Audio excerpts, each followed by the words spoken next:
Hey, have you ever been out on the road and realized you're low on diesel, but the nearest pump is miles away, and you're stuck wondering if you should just keep limping home or pull over and hope for a miracle? I get that feeling every time I'm loading up a rig for a weekend job and the fuel gauge hovers right on the edge. The fear of being stranded is what made me dig into auxiliary fuel tanks, and I wanted to give you a straight-up look before you drop a serious chunk of cash on something you might never use.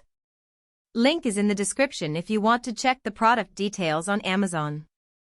So let's talk about the Dee Zee DZ91753X, a 106-gallon aluminum auxiliary diesel transfer tank. At first glance it looks like the kind of thing you'd see on a big rig shop floor or a fleet manager's inventory list. It's built to meet federal DOT requirements, which means it's been vetted for safety, and it comes with a vented cap, full welded stability baffles, and a drain plug that keep the fuel level steady while you're on the move. Those are the basics, but the real question is whether those basics line up with what you actually need day to day. If you're the sort of operator who runs a medium-sized diesel fleet, say a handful of trucks, a couple of go-karts, or a generator set that powers a job site for days on end, this tank could be a game changer. The 106-gallon capacity gives you enough swing to top off a standard 150-gallon main tank twice before you even have to think about refilling the auxiliary. That translates to fewer trips to the pump, less downtime, and the ability to stay put at a remote location longer. For a contractor working a week-long project on a rural construction site, that extra fuel in the back can be the difference between a smooth schedule and a weekend spent hunting down the nearest diesel depot. On the other side of the ledger, if you only ever drive a personal diesel pickup or run a small utility vehicle that you refuel every few days, you'll probably be paying for a capacity you'll never truly leverage.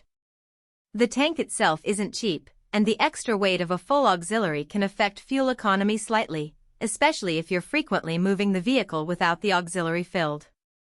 In those cases, a smaller 30-gallon transfer tank or even a portable fuel canister might make more sense, and you'll avoid the storage hassle when the tank sits idle on the garage floor. Now, let's dig into the strengths that actually matter when you're in the field. The aluminum construction is a big plus.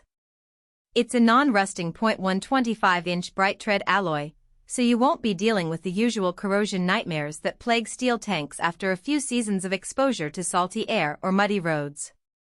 I've seen people struggle with rusted fittings that leak under pressure, but the Dee Zee's aluminum body stays slick and clean, which means fewer leaks and less time spent on maintenance.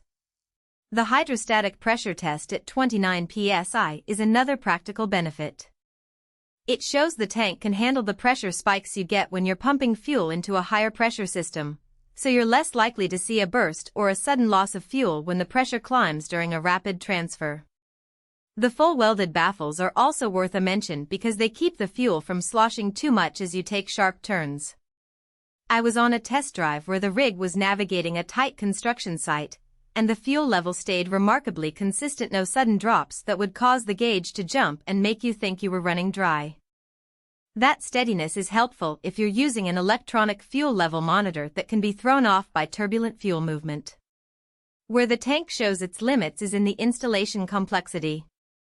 Because it's designed to hook up to the OEM fuel line, you need a decent understanding of diesel plumbing. It isn't a simple clip-and-go solution. You have to splice into the existing fuel line, secure proper clamps, and ensure the vented cap is correctly positioned to avoid vacuum lock.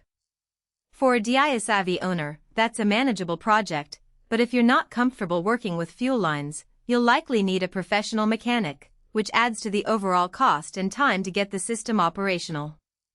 Also, the 106-gallon size makes the unit fairly bulky.